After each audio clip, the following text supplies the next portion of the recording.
Si je vous dis que 100 entreprises sont responsables de 70% des émissions mondiales de CO2, ça paraît un peu abstrait.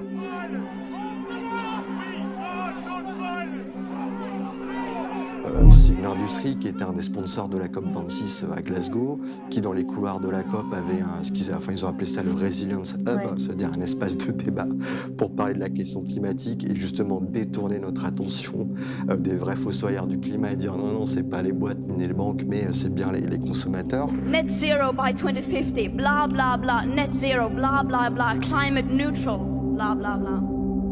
Our hopes and dreams drown in their empty words and promises. An environmental campaign group has said there are more than 500 delegates representing the fossil fuel industries at the COP26 summit.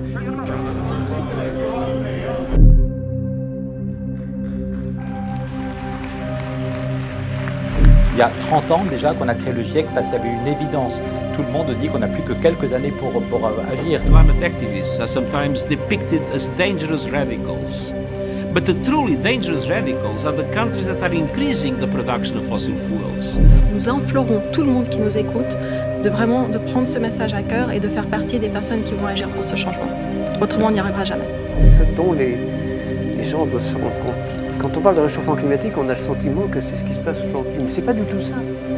Le réchauffement climatique tel qu'il serait si rien n'était fait pour lutter contre le réchauffement climatique, c'est un autre monde.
Donc je n'ai pas peur et je veux faire.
hésite entre des politiques purement nationales, c'est-à-dire des choix français en termes de grande stratégie, et l'idée que seule l'Europe, finalement, peut faire face à la Chine et se positionner dans la rivalité entre Américains et Chinois.